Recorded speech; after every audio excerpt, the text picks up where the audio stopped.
नमस्कार, prime time debate के साथ मैं हूं दीपक कुमार। झारखंड में अफवाह के चलते भीड़ ने 6 लोगों की पीट कर हत्या कर दी। क्या झारखंड में सिस्टम है? झारखंड सरकार ने एक तरफ मोमेंटम झारखंड के जरिए बड़ी कंपनियों को निवेश के लिए आमंत्रित किया है। जमशेदपुर और गढ़वा के इलाके में घटी घटनाओं ने एक बार फिर से सोचने पर मजबूर कर दिया है कि आखिर राज्य में सचमुच विकास का माहौल बन रहा है या सिर्फ घोषणाएं हो रही है। कहीं ऐसा तो नहीं कि झारखंड में सिस्टम खुद एक अफवाह है। प्राइम टाइम में इसी मुद्दे पर बात करेंगे।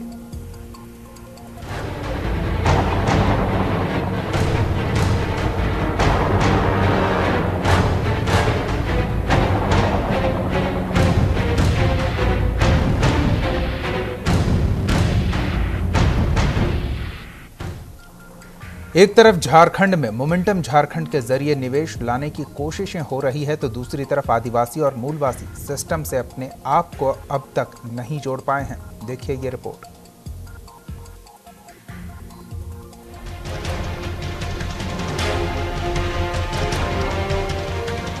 क्या झारखंड का समाज बड़ी बड़ी कंपनियों के निवेश के लिए तैयार है? क्या आदिवासियों और मूलवासियों के आधारभूत मुद्दों की नस पकड़ने में झारखंड सरकार नाकाम साबित हुई है? सवाल उठना लाजमी है, क्योंकि पूर्वी सिंहभूम, सरायकेला और गढ़वा की घटनाओं ने झारखंड के सिस्टम पर ही सवाल खड़ा कर दिया है। झारखंड में भीड़ की बर्बरता, बच्चा चोर के शक में हत्याओं का सिलसिला, पूर्वी सिंहभूम में 3 लोगों की हत्या, सरायकेला में 3 लोगों की हत्या, गढ़वा में बालूघाट पर विवाद में 3 हत्याएं, डायन बिसाही के भी मामले आते हैं सामने। सिर्फ एक अफवाह के चलते झारखंड में 6 लोगों की पीट कर हत्या कर दी गई। ये घटनाएं संकेत देती हैं कि लोगों को राज्य की न्याय व्यवस्था में यकीन नहीं है। प्रशासन की आदिवासी और मूलवासी बहुल समाज में पैठ नहीं है। सरकार अपना भरोसा कायम नहीं कर सकी है, जिसका सीधा सा असर ये कि लोगों में हर क्षेत्र में असुरक्षा की भावना बहुत गहरे बैठ गई है। झारखंड में पलायन की स्थिति भयावह है। हर साल 10,000 से ज्यादा लोगों का पलायन, हर साल 10,000 से ज्यादा बच्चे मानव तस्करी के शिकार। झारखंड के ऐसे हालात पर सामाजिक कार्यकर्ता बैजनाथ ने ह्यूमन ट्रैफिकिंग पर कई चौंकाने वाले खुलासे किए। हर साल 25 दिसंबर और अप्रैल के महीनों में एक मेला लगाता है लड़कियों का। इसमें ये लोग अपना ताकत दिखाते हैं कि हमारे पास इतनी लड़कियां हैं, और इसमें कुछ खरीदार लोग को बुलाते हैं कि हमारे पास ऐसे रूप रंग ढंग की लड़कियां हैं, और जिसका वो नुमाइश करते हैं। और जितने भी प्लेसमेंट एजेंसी हैं उन सब के कुछ बड़े बड़े आका लोग, सफ़ेद पोश लोग, सभी लोग इस मेले में शामिल रहते हैं। कुछ लोगों की सोच ये भी है कि सरकार मूल मुद्दों से भटककर मोमेंटम झारखंड जैसे आयोजनों पर ध्यान दे रही है, जिसका झारखंड के सामाजिक जीवन पर फिलहाल कोई सकारात्मक असर दिखाई नहीं दे रहा। और झारखंड जो है जो ऑर्गेनाइज हुआ है 16-17 तारीख को फरवरी में, उसकी पूरी तरीके से जांच सीबीआई करे, और इसलिए करे क्योंकि जो कंपनियां पार्टिसिपेट की हैं ऑर्गेनाइज करने में, CII हो या एड फैक्टर हो या अदर हो, ये सारे लोगों को पेमेंट जो हुए हैं वो एक कहा जाए कि नॉमिनेशन बेसिस पे हुआ है, टेबल टेंडर टाइप का करके उन्होंने पेमेंट कर दिया है। और जितना भी एक तरह से बेफजूल की खर्च हुआ है, उसका लेकर के इन्होंने याचिका दायर की। इसमें है कि हमारे फॉरेन टूर्स हुए हैं हमारे ऑफिसर्स के, इंक्लूडिंग चीफ मिनिस्टर्स के और उनके फैमिली मेंबर्स के, उसकी जांच हो, क्योंकि जो जितना एक्सपेंड हुआ है उसके हिसाब से रिटर्न नहीं हुआ। झारखंड राज्य के गठन का उद्देश्य था राज्य में पलायन, बेरोजगारी, अशिक्षा आदि पर तेजी से कार्य करना, जिससे यहाँ के लोगों का भला हो सके। लेकिन राज्य गठन के 16 साल बाद भी विकास के दावे खोखले साबित हो रहे हैं। अफवाह ने आधे दर्जन लोगों की जान ले ली। अब राजनेताओं को तय करना है कि राज्य गठन का उद्देश्य क्या सचमुच पूरा हुआ। न्यूज इंडिया के लिए रांची से राकेश कुमार की रिपोर्ट।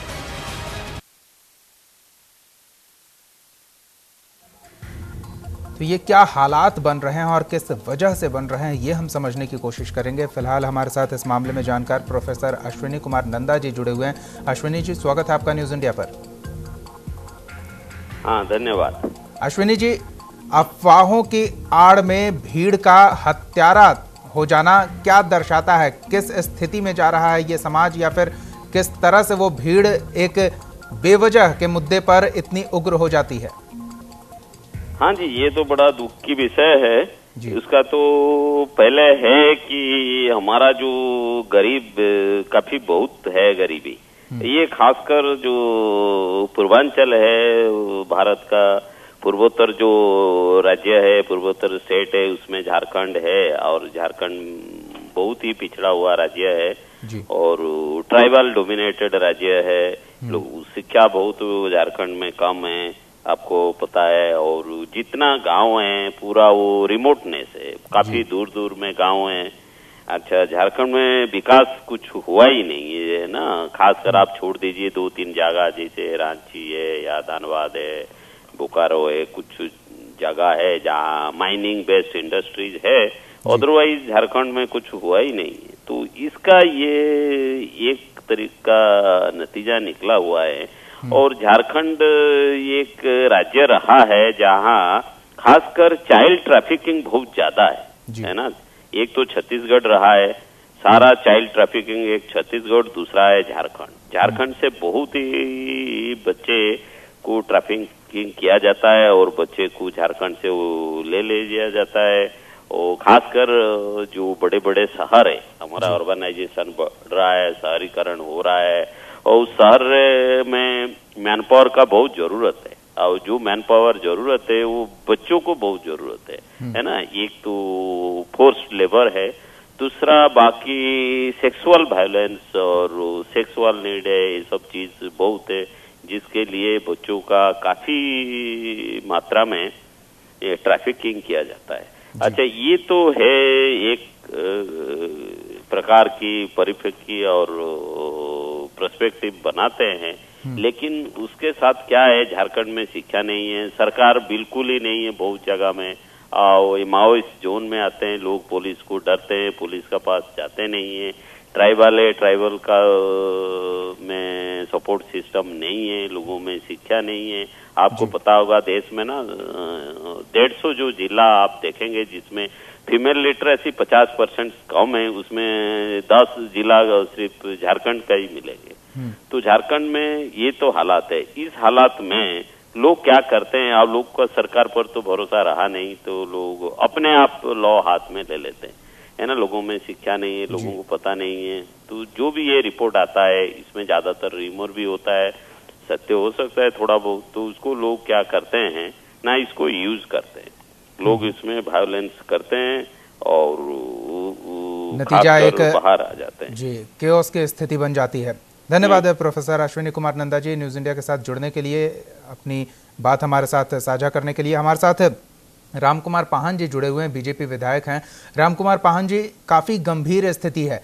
पहले केवल ट्रैफिकिंग की समस्या का सामना करना पड़ता था, बच्चा चोरी और बच्चों को राज्य से बाहर ले जाकर बेचने की समस्या दिखती थी, लेकिन अब अफवाहों की आड़ में, और वो भी बच्चों से जुड़ी अफवाहों के आड़ में, हत्याएं हो रही है। क्या लोगों को पुलिस प्रशासन पर भरोसा नहीं है? नहीं, ऐसा नहीं है। पुलिस प्रशासन लोगों का निश्चित रूप से भरोसा तो है, लेकिन क्या हो रहा है कि झारखंड में अभी भी सही मायने में जो बात जो भी बोले कि शिक्षा का थोड़ा कमी है और जागृति की भी थोड़ा कमी है और लोगों में थोड़ा कॉन्शियस नहीं है, जिसके चलते अफवाह में लोग भावना में बहकर और ऐसे हत्या हो रही। और पहले भी क्योंकि बच्चा का जो ट्रैफिक होता था और कहीं पर ऐसा घटना भी घटा है जी, जिसके चलते लोगों में एक भय का वातावरण है, डर का वातावरण बना हुआ रहता है। और लगता है कि इस तरह के लोग जो बच्चा ट्रैफिक करता है तो ऐसे पर थोड़ा सजा देना चाहिए, लेकिन आधा लोगों का सोच नहीं रहता है उसको हम मार। बिल्कुल रामकुमार जी, आप एकदम सही कह रहे हैं कि ऐसे मामलों में संलिप्त लोगों को सजा देनी चाहिए, लेकिन अगर लोग खुद ही सजा देने पे उतारू हो जाएं तो इससे स्पष्ट होता है कि ना उनका सरकार पे भरोसा है, ना सिस्टम पे भरोसा है, क्योंकि अब तक ये समस्या का समाधान नहीं हुआ है। नहीं, ऐसा नहीं है, सिस्टम पर भी भरोसा है लोगों को और प्रशासन पर भी भरोसा है। लेकिन हम कहेंगे थोड़ा जागृति का कमी है। अशिक्षित है लोग, शिक्षा के प्रति लोगों में उतना अभी गाँव घर में आप जाइएगा देहात क्षेत्रों में तो सही मायने में शिक्षा की कमी है, चाहे सरकार किसी का भी हो। और जब तक लोग शिक्षित नहीं होंगे, जब तक लोग अवेयरनेस नहीं आएगा, लोगों में जागृति नहीं आएगा, तब तो सही में अंधविश्वास पर भी कहीं ना कहीं अनहोनी होता है। राम कुमार जी, लेकिन शिक्षित हो जाने से क्या ट्रैफिकिंग की समस्या खत्म हो जाएगी? क्या बच्चों के चोरी होने के मामले निपटा लिए जाएंगे? हत्या करना चाहे किसी भी व्यक्ति को, ये तो गलत है, बहुत दुखद घटना है। किसी भी व्यक्ति को, चाहे चोर हो, डकैत हो, चाहे क्रिमिनल हो, उसको कानून है, कानून बना हुआ है और उसको कानूनी तरीके से उसको सजा मिलना चाहिए, चाहे ट्रैफिकिंग का मामला हो चाहे दूसरा मामला। लेकिन ये मैं कहा कि जब तक अभी क्षेत्र में जो जागृत नहीं है, लोगों में समझदारी नहीं है, इसलिए लोगों को जागृत होने की जरूरत है। गाँव में भी थोड़ा शिक्षा की कमी है, शिक्षा के प्रति लोगों को और थोड़ा रुझान करना है और ऐसे लोगों को गांव में जाके प्रचार करना है कि अफवाह में लोग ना फैले। प्रशासन को भी थोड़ा सा मुश्किल होना पड़ेगा, क्योंकि प्रशासन को भी कन्विंस करना होगा, या तो छोटी छोटी जो मामला इस तरह का अफवाह फैल रही है, या तो जो भी सूचना तुरंत मिलता है उसको तुरंत कार्रवाई करके उसको अगर सॉर्ट आउट करना चाहेगा तो निश्चित रूप से ऐसा जो मामला बन रहा है ऐसा हमको लगता है कि नहीं बन पाएगा। लेकिन बिल्कुल हम इस मामले पर अपने और मेहमानों से बातचीत करेंगे। हमारे चैनल हेड मनमोहन सिंह राजपूत जी भी हमारे साथ जुड़े हुए हैं, काफ़ी करीब से देख रहे हैं किस तरह से झारखंड की समस्याएं हैं और वो बढ़ रही हैं या फिर उन समस्याओं का समाधान हो रहा है। मनमोहन जी, ट्रैफिकिंग और बच्चों का झारखंड से गायब हो जाना, ये समस्या लंबे अरसे से बनी हुई है और इसका कोई समाधान नहीं दिख रहा है। अब लोगों ने ऐसा लग रहा है खुद फैसला कर लिया है कि न सरकार कुछ कर रही है, न पुलिस प्रशासन कुछ कर रही है, सिस्टम फेल हो गई है इस मामले में, तो हम खुद कार्रवाई करेंगे।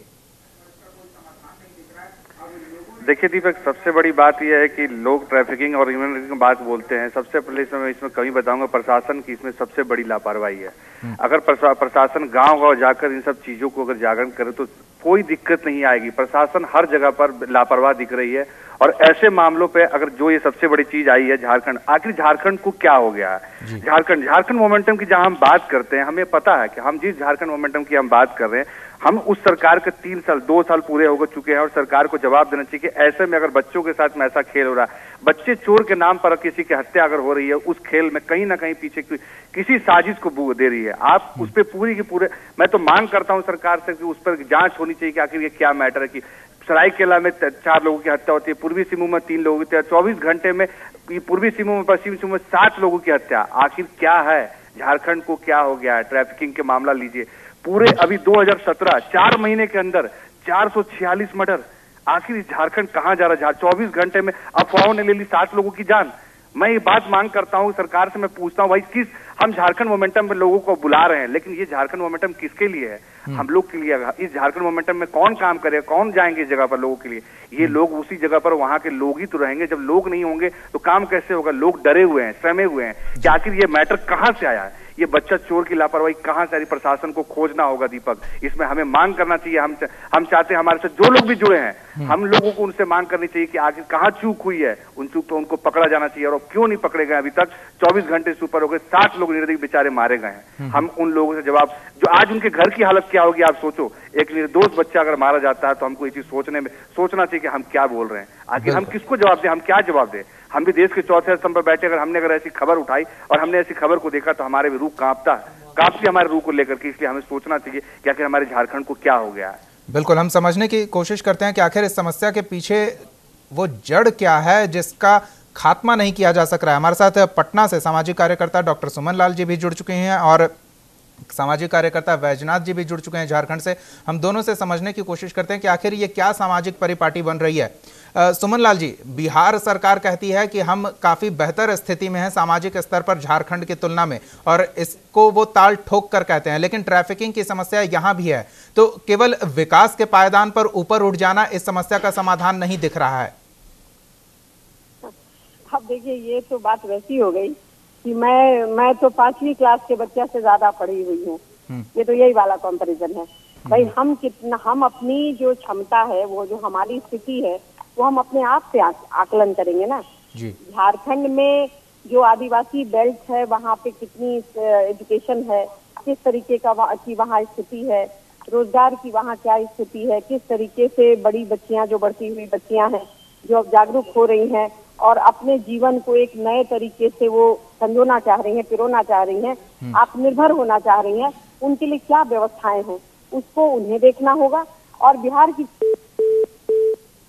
चलिए, तकनीकी कारणों से संपर्क टूट गया। बहरहाल बैजनाथ जी से समझते हैं, वो इस मुद्दे पर काफी काम कर रहे हैं और कई ऐसे बच्चों का जीवन बचा चुके हैं जो ट्रैफिकिंग का शिकार हुए हैं, जो कहीं बाहर ले जाकर बेच दिए गए हैं। बैजनाथ जी, क्या मूल वजह देखते हैं इस समस्या का, जिसका सरकार के पास समाधान नहीं है, मौजूदा प्रशासनिक व्यवस्था उस समस्या का समाधान नहीं कर पा रही है? मेरा मानना है कि अभी जो भी झारखंड में जो घटना घटी है, ये ट्रैफिकिंग से इसको जोड़ के न देखा जाए। ये ट्रैफिकिंग का समस्या है ही नहीं, समझे ना। अगर ट्रैफिकिंग और बच्चा मिसिंग का बात है, या तो एक अफवाह था बच्चों को मिसिंग का, लेकिन हाँ, बच्चों को लगातार लापता होना एक बड़ा मामला है हर वर्ष। बैजनाथ जी, लोग काफी डरे हुए हैं। इतनी गंभीर ये समस्या है झारखंड में कि एक आवाज कहीं से उठती है तो लोग, ऐसा लगता है जैसे अपने बच्चों को घर में बंद कर देते हैं। मैं बता रहा हूँ उसी पे कि हर वर्ष पूरे देश से 50,000 बच्चे लापता हो रहे हैं और उसमें से करीब 50,000 में से 35,000 बच्चों को पता नहीं चल पाता है। इसीलिए झारखंड के गांव-गांव से बच्चे लापता है, गांव-गांव से हमारी लड़कियां लापता है। लेकिन केवल यह पुलिस के भरोसे नहीं होगा, हमारे समाज के लोग भी इसके खिलाफ आगे नहीं आते हैं। अगर आगे आते हैं तो इसी तरह की घटना बाहर आती है। तो इसको हमको ये देखना, ये तो पुलिस और सरकार का फेल्यूर कहा जाएगा ना। आप एकदम सही बोल रहे हैं कि आप ये पुलिस और सरकार का भी फेल्यूर हो जाएगा, लेकिन हमारा समाज भी फेल्यूर है। या कहीं भी हमारा मतलब जो पॉलिटिकल सिस्टम है, चाहे हमारा जो सामाजिक रीति है, उसमें कहीं नहीं बोलता है कि कोई बच्चा अगर लापता हो गया तो किसी को हम पकड़ के उसकी हत्या कर दे या क्रूरतापूर्ण उसको मारे।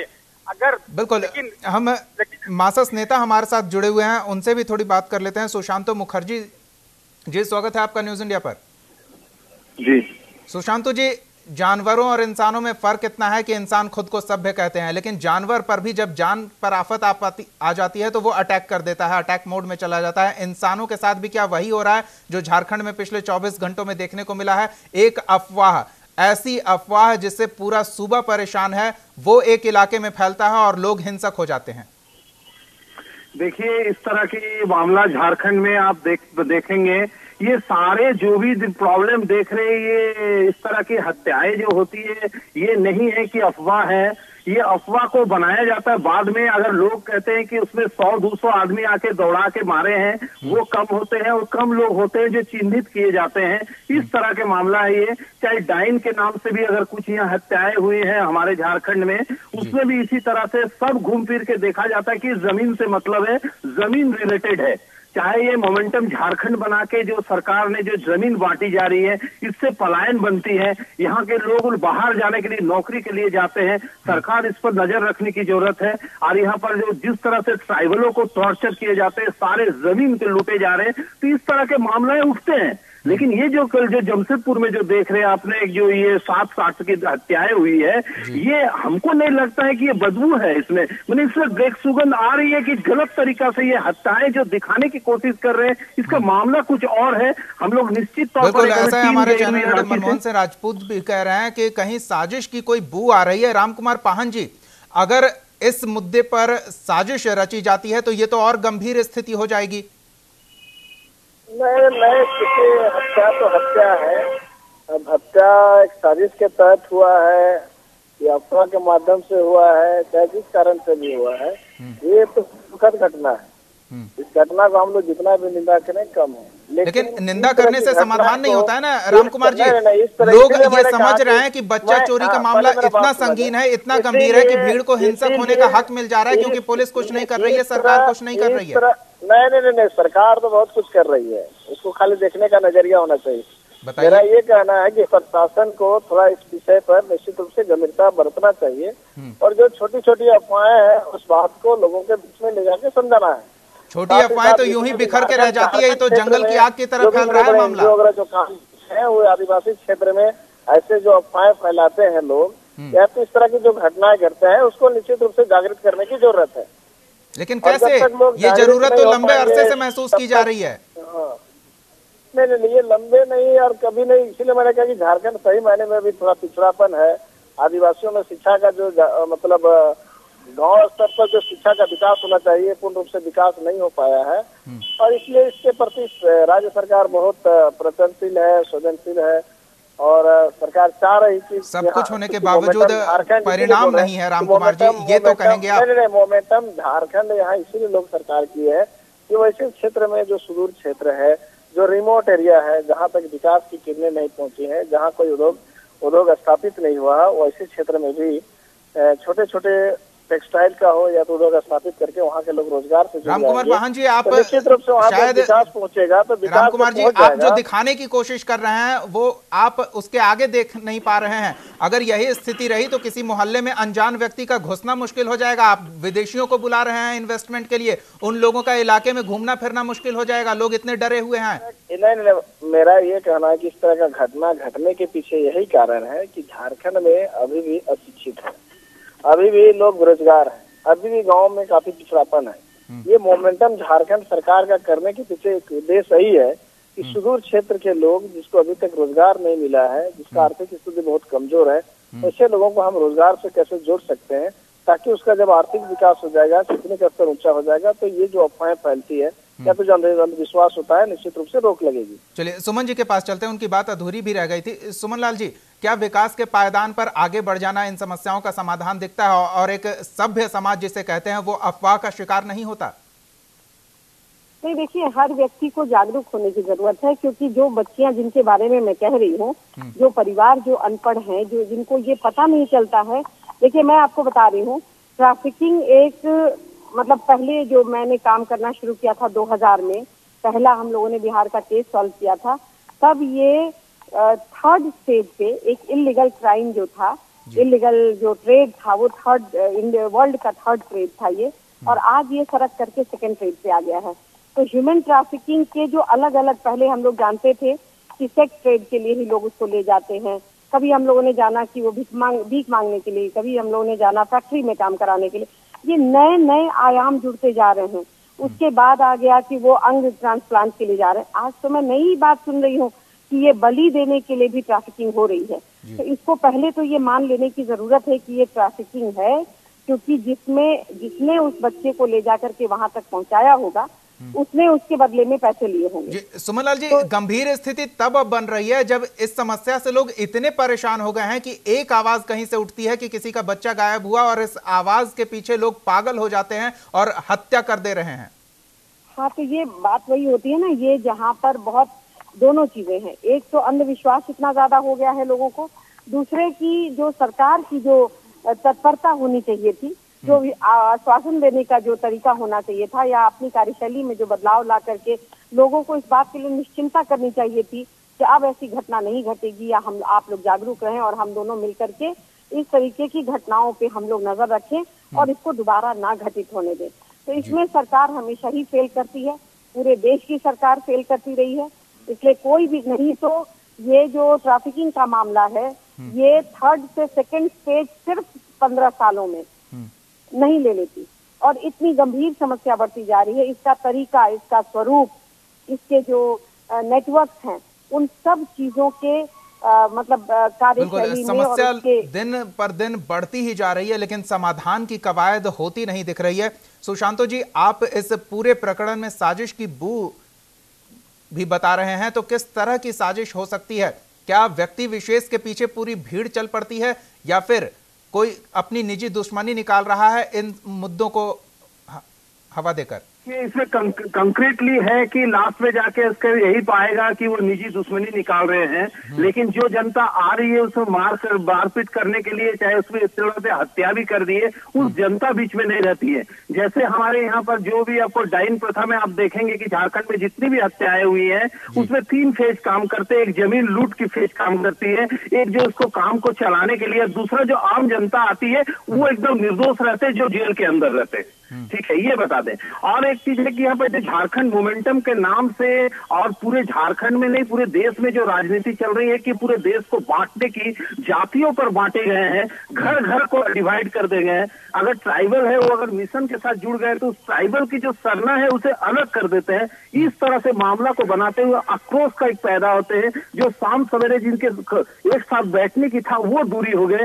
इस दूरी को तोड़ने के लिए हर पॉलिटिकल पार्टी को सामने आने की जरूरत है। समस्या रूप तब्दील करते दिख रहे हैं। राम कुमार जी, पहले डायन बिसाही इस समस्या की जड़ थी, अशिक्षा और तमाम तरह के जागरूकता अभियान चलाकर उसे दूर करने की कवायद हो रही है। अब लगता नहीं है कि डायन बिसाही के साथ जो समस्याएं जुड़ी हुई थी वही ट्रैफिकिंग और बच्चा चोरी के साथ जुड़ गई है और सरकार को कोई त्वरित कार्रवाई करनी होगी? सरकार तो काम कर ही रही है और काम कर रही है तो परिणाम निकलता सर। लेकिन हम बोले ना कि और उसको और स्पीड से और जितना उसका त्वरित गति से जितना जल्दी काम हो, ग्रासरूट में सरकार की योजना पहुंचे, वहाँ के लोग इससे जो शिक्षा के क्षेत्र में जो अभी तक नहीं हुआ है वहाँ कैसे लोग शिक्षित हो। चलिए, यही तो है, जब वजह पता है तो उस वजह पर चोट क्यों नहीं की जाती है, ये बड़ा मामला है। मनमोहन सिंह जी के पास चलते हैं। मनमोहन सिंह जी, अब डायन बिसाही के आरोप ने अपना रूप तब्दील कर लिया है और साजिश ने अब बच्चा चोरी और ट्रैफिकिंग का रूप इख्तियार कर लिया है, इसे समझने की आवश्यकता है। दीपक, सबसे पहले तो मैं आपको ये बताना चाहूंगा कि ये ह्यूमन ट्रैफिकिंग का मामला नहीं है, ये ह्यूमन ट्रैफिकिंग एकदम नहीं है। क्योंकि दीपक, सबसे पहले इस बात को गौर कीजिए कि दीपक, जो भी मैटर हुआ है, अब पूर्वी सिंहभूम सरायकेला का है, सरायकेला और पूर्वी सिंहभूम अभी तक कोई भी बच्चा चोरी का एक रिपोर्ट तक दर्ज नहीं हुआ। दीपक, इस बात को आप समझिए। पाहन जी से भी मैं बात करना चाहूंगा, सरकार मुआवजा देने का काम करे। निर्दोष व्यक्ति का हत्यारा कौन है, इस पर अभी तक जांच क्यों नहीं बैठी और क्यों नहीं हुई जांच? आप एक निर्दोष व्यक्ति की हत्या होती है, निर्दोष में भी 4 सरायकेला में और 3 पूर्वी सिंहभूम में।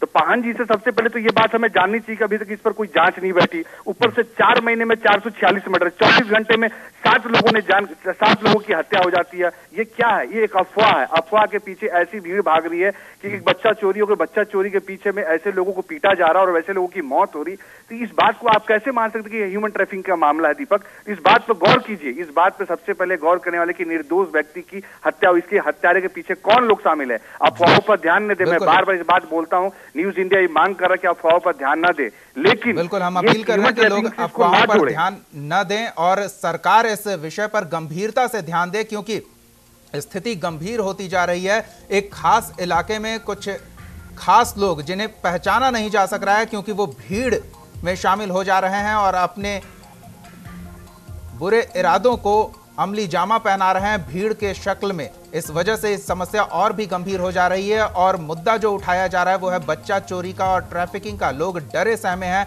सिस्टम भी अफवाह की तरह है जिसका हवाला तो दिया जा रहा है लेकिन वो मौजूद नहीं है। अगर मौजूद होती तो सरकार कुछ न कुछ ठोस कार्रवाई करती और वो कार्रवाई नजर भी आती। हालांकि पुलिस महकमा इन घटनाओं के बाद सजग हुआ है और जल्द त्वरित कार्रवाई का दावा किया जा रहा है, लेकिन देखने वाली बात यह होगी कि इन अफवाहों पर कैसे रोक लगाई जाए। बहरहाल बहुत बहुत धन्यवाद डॉक्टर सुमन लाल जी, सुशांत मुखर्जी जी, बैजनाथ जी और राम कुमार पाहन जी इस चर्चा में शामिल होने के लिए। मनमोहन सिंह जी, आपका भी बहुत बहुत धन्यवाद। प्राइम टाइम डिबेट में फिलहाल इतना ही। आप देखते रहिए न्यूज इंडिया।